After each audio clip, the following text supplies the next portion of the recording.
Friends, இப்போ வந்து நம்ம ஹைதராபாத்து தம் பிரியாணி செய்ய போகிறோம். அதுக்கு தேவையான ஆனியனை வறுத்து எடுத்துப்போம். அடுப்பை பற்ற வச்சு கடாயில் வந்து எண்ணெய் ஊற்றிப்போம்.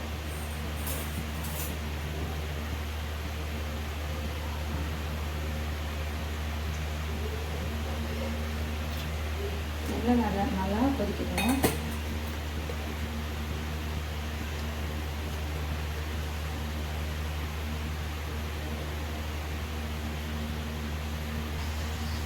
இப்போ எண்ணெய் நல்லா சூடாகினதுக்கப்புறமா ஆனியனை வந்து பொரிச்சு எடுத்துக்கலாம்.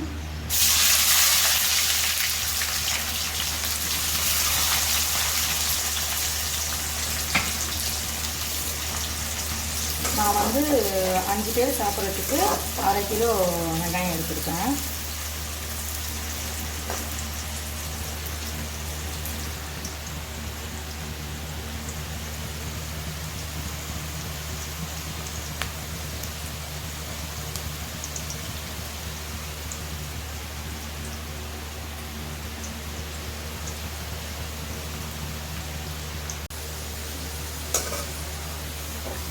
பொன்னிறமாக ஆனதும் வெங்காயத்தை எடுத்து வச்சுக்கலாம்.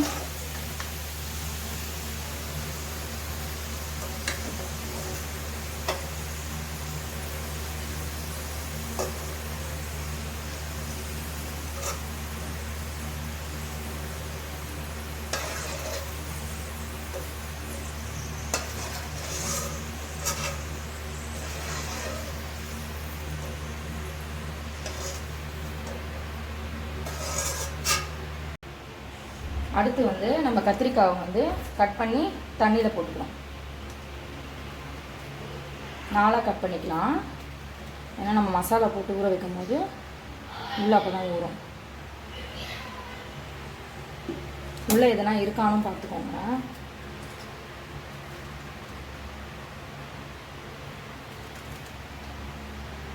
நான் வந்து 5 பேருன்றனால கம்மியாக தான் கத்திரிக்காய் எடுத்துருக்கேன். உங்களுக்கு வேணுன்ற அளவு நீங்கள் எடுத்துக்கோங்க.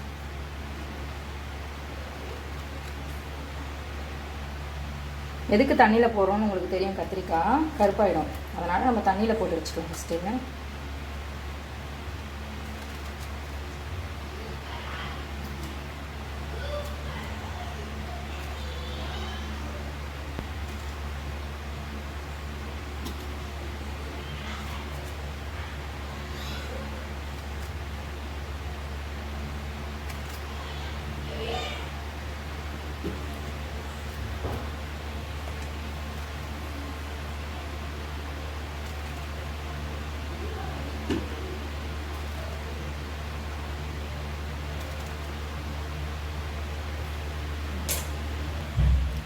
இப்போ வந்து கத்திரிக்காய் கட் பண்ணி எடுத்தாச்சு. இப்போ அதை வந்து என்ன பண்ண போகிறோன்னா மசாலா போட்டு ஊற வைக்க போகிறோம். ஏன்னா மசாலா போட்டு ஊற வச்சா தான் கத்திரிக்காயில் வந்து கொஞ்சம் ஸ்பைஸியாக இருக்கும். இப்போ வந்து தேவையான அளவு இஞ்சி பூண்டு போட்டுக்கலாம்.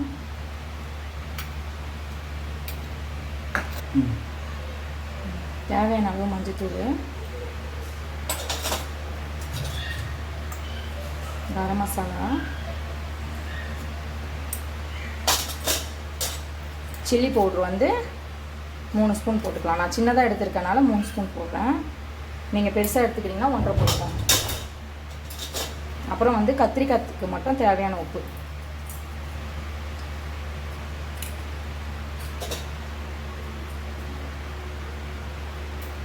கர்ட் எடுத்துக்கலாம்.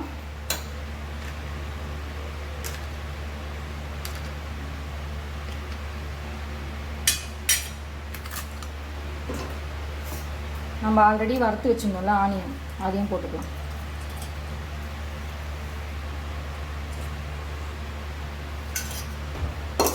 இப்போ வந்து கலந்து எடுத்து வச்சுக்கலாம்.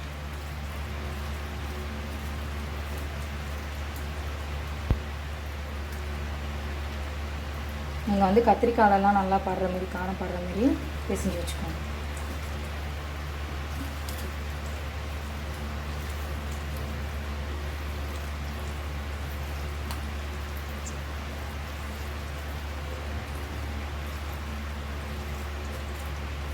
எனக்கு பாத்திரம் பத்தலை, நீங்கள் பெரிய பாத்திரமாக கொஞ்சம் எடுத்துக்கோங்க. இப்போ இது பண்ணியாச்சா, இதுலேயே வந்து தக்காளி போட்டுக்கலாம், தேவையான அளவு தக்காளி. நான் வந்து 4 தக்காளி எடுத்துருக்கேன், 2 பச்சை மிளகாய்,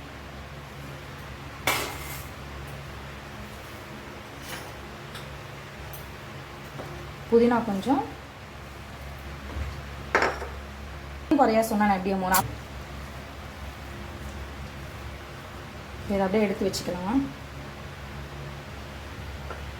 அடுத்து வந்து பிரியாணிக்கு வந்து நம்ம அரிசி வந்து வேக வச்சு எடுத்துக்கலாம், பாசுமதி அரிசி. கத்திரிக்காய் வந்து ஊற வச்சாச்சு. இப்போ நம்ம ஆல்ரெடி வந்து 50 மினிட்ஸ் வந்து ஊற வச்சுருக்கேன் நான். நீங்கள் வந்து 15 மினிட்ஸ் ஆனாலும் 30 மினிட்ஸ் எவ்வளோ வேணால் ஊற வச்சுக்கோங்க. நான் வந்து 50 மினிட்ஸ் ஊற வச்சுருக்கேன். அப்புறம் வந்து அரிசி நம்ம வந்து வேக வச்சு எடுத்துக்கலாம். அதுக்கு கடாயை எடுத்துகிட்டு தண்ணி வந்து தேவையான அளவு எடுக்கணும். தண்ணி வந்து நான் தேவையான அளவு ஊற்றிக்கிறேன்.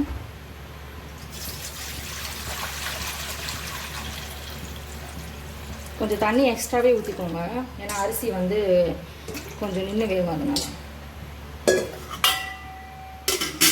அப்புறம் வந்து கொஞ்சம் எண்ணெய், நான் ஆனியன் வறுத்த எண்ணெயை ஊற்றிக்கிறேன், நீங்களும் அதையும் ஊற்றிக்கோங்க.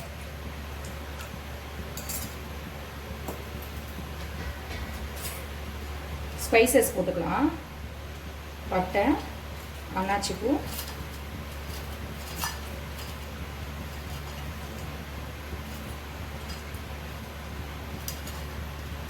லவங்கம், கொத்தமல்லி கொஞ்சம் போட்டுக்கலாம்.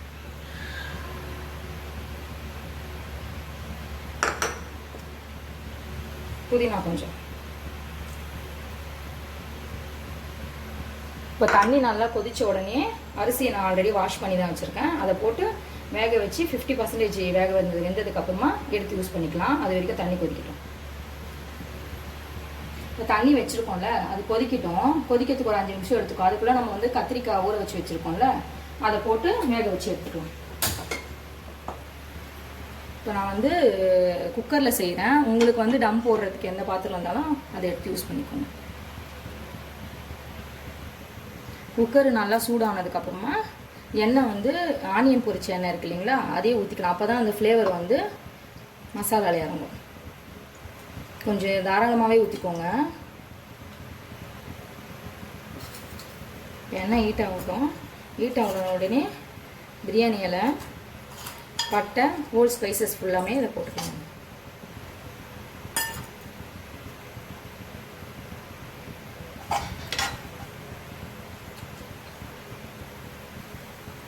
இப்போது வந்து எண்ணெய் கொஞ்சம் ஹீட் ஆகிடுச்சு. நம்ம ஆல்ரெடி ஊற வச்சு வச்சுருந்தாலும் கத்திரிக்காய், அதை வந்து இதோட ஆட் பண்ண போகிறோம்.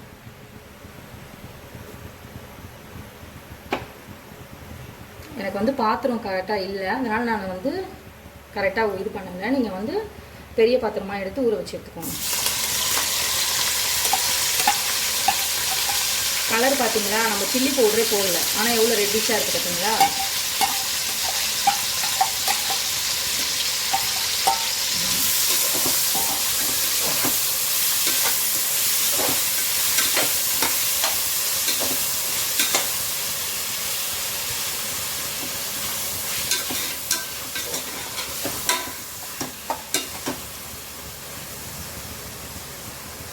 இப்போ கலரியாச்சுங்களா, அது வந்து வெங்காயம், தக்காளி, கத்திரிக்காய் எல்லாம் வந்து ஒன்றா சேர்ந்து வதங்கட்டும் நல்லா. அதுக்கப்புறமா நம்ம வந்து அடுத்த ப்ரொசீஜர் பார்க்கலாம்.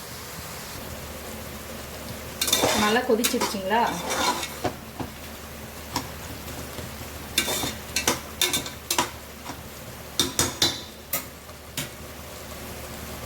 எனக்கு வந்து கொஞ்சம் கிரேவியாக வேணுன்றனால நான் கொஞ்சம் தண்ணி ஊற்றிக்கிறேன். நீங்கள் வேணும்னா ஊற்றிக்கோங்க, இல்லாட்டி விட்டுருங்க. இதுலேயே தண்ணி வரும், ஏன்னா தக்காளி போட்டிருக்கோம், தயிர் போட்டிருக்கோம்ல நம்ம, அதனால் தண்ணி வரும். இருந்தாலும் நான் வந்து கொஞ்சம் எனக்கு வந்து திக்காக வேணும் அப்படின்றனால தண்ணி வச்சு கொதிக்க விட்டுக்கிறேன். அதுக்குள்ளே பார்த்தீங்கன்னா தண்ணி கொதிச்சிடுச்சு. இப்போ என்ன பண்ணுறோம், நம்ம ஆல்ரெடி ஊற வச்சு கழுவி எடுத்து வச்சுருந்த பாஸ்மதி ரைஸை போடுறோம். நான் வந்து 5 பேர் சாப்பிட்ற மாரின்றனால 1/2 கிலோ எடுத்திருக்கேன்.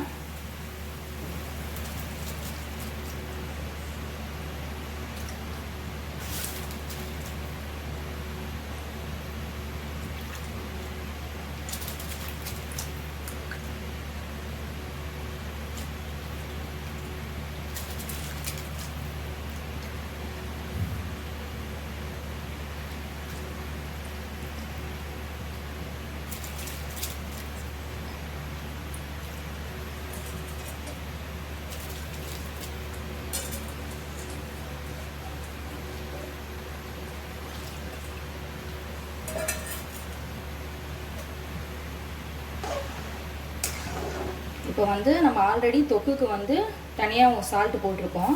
அரிசிக்கு தேவையான அளவு மட்டும் சால்ட்டு போட்டுக்கலாம்.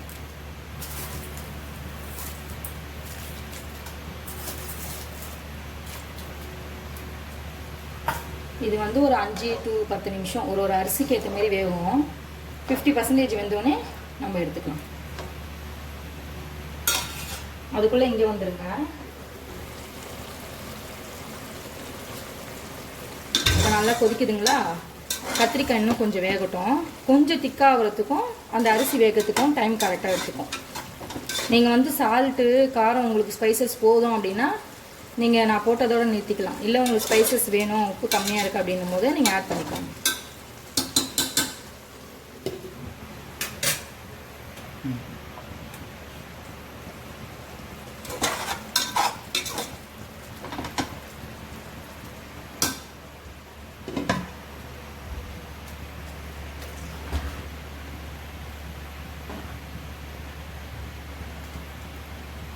நீங்கள் அப்பப்போ கலராதீங்க, அரிசி உடஞ்சிடும்.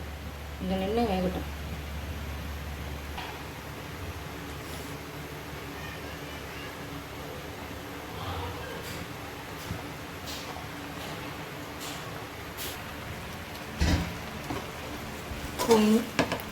இந்த திக்கு வந்ததுக்கப்புறமா இதுவே போதுமான அளவு. இது பாருங்கள், கத்திரிக்காயும் வெந்துடுச்சு. நம்ம டம் போடும் போது இன்னும் நல்லா வெந்துடும். ஓகேங்களா? இப்போ வந்து அரிசியை பார்த்துக்கலாம். நம்ம அரிசி வந்துடுச்சாங்க. அரிசியும் வந்து 50% வந்துடுச்சு. இப்போ நம்ம என்ன பண்ண போகிறோம்னா இந்த அரிசியை வந்து அப்படியே எடுத்து அதில் போட போகிறோம்.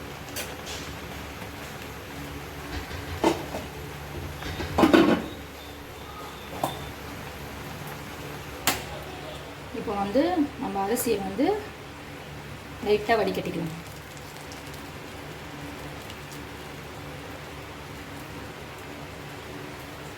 வந்து இப்படி போட்டுக்கணும். இதேமாரி எல்லா அரிசியும் எடுத்து போட்டுட்டு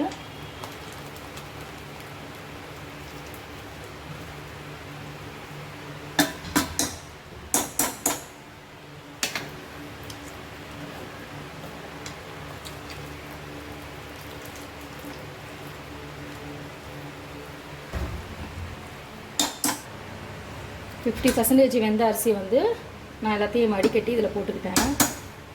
அப்புறம் என்ன பண்ணுறோன்னா நான் ஆல்ரெடி பொரிச்சேன் இல்லையா, அந்த ஆனியன் வந்து போட்டுக்கிறோம்.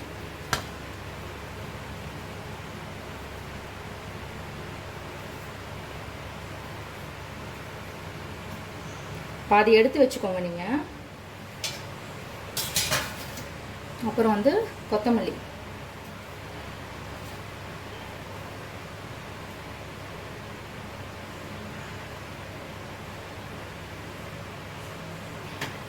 அப்புறம் புதினா எடுத்துக்கோங்க. நீங்கள் எல்லாத்தையும் செய்யும் போதே பாதி எடுத்து வச்சுக்கோங்க, அப்போ தான் நம்ம இது டெக்கரேஷன் பண்ணுறதுக்கு. அப்புறம் வந்து கட் பண்ண தக்காளி இருக்கு இல்லைங்களா, அது பாதி நான் எடுத்து வச்சுருந்தேன் ஆல்ரெடி. இது வந்து கொஞ்சம் ஒரு ஃப்ளேவர் கொடுக்கும் அந்த தக்காளி. அப்புறம் பச்சை மிளகாய். அப்புறம் நான் வந்து நெய் வந்து ஃபஸ்ட்டில் ஊற்றலை. ஏன் லாஸ்ட்டாக ஊற்றுறேன்னா அது நம்ம டம் போடும் போது அந்த நெய்யோட வாசனை சேர்ந்து நல்லாயிருக்கும் ஃப்ளேவர். அதனால் மேலே வந்து கொஞ்சம் லைட்டாக ஊற்றிக்கோங்க.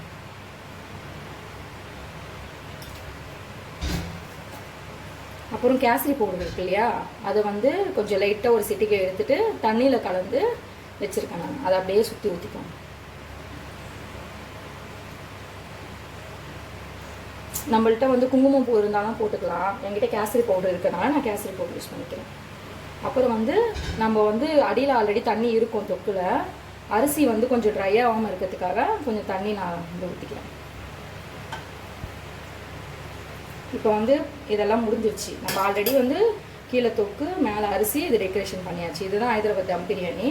இப்போ நம்ம என்ன பண்ண போகிறோம்னா டம் போட போகிறோம். டம் போட்டு ஒரு 20 மினிட்ஸ் வைக்க போகிறோம்.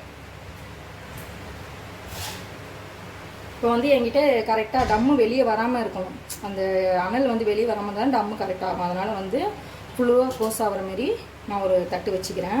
அதுக்கு மேலே வெயிட் வைக்கணும். நம்ம ஆல்ரெடி தண்ணி வச்சுருந்தோம் இல்லைங்க அரிசி, அந்த தண்ணி சூடாகவும் இருக்கும். அப்போ இருக்கும்போது என்ன ஆகும்னா மேலேயும் கொஞ்சம் அரிசி வந்து ஹீட் ஆகும்.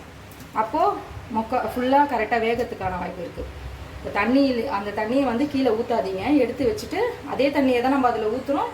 அதே தண்ணியை மேலே வைக்கும்போது அந்த ஹீட்டு வந்து கீழேயும் கொடுக்கும். நான் வெயிட்டுக்காக வந்து இதை வச்சுருக்கேன். இப்போ வந்து 20 மினிட்ஸ் கழித்து பார்க்கலாம். நம்ம இப்போ 20 நிமிஷம் ஆயிடுச்சு. நம்ம டம் ஆகிடுச்சான்னு பார்த்துடலாம், ஒரு வாட்டி செக் பண்ணிக்கலாம்.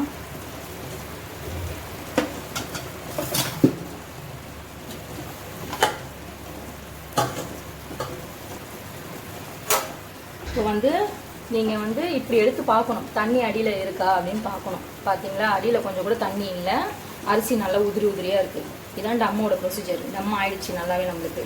இப்போ இதை வந்து சர்வ் பண்ண வேண்டியதான்.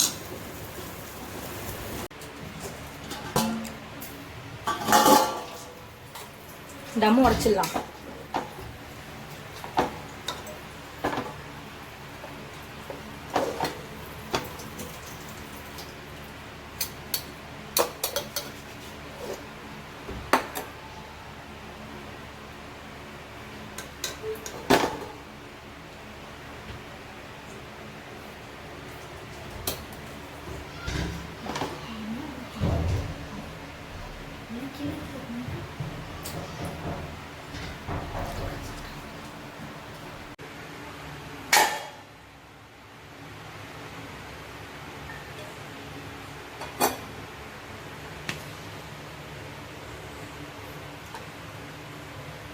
சரி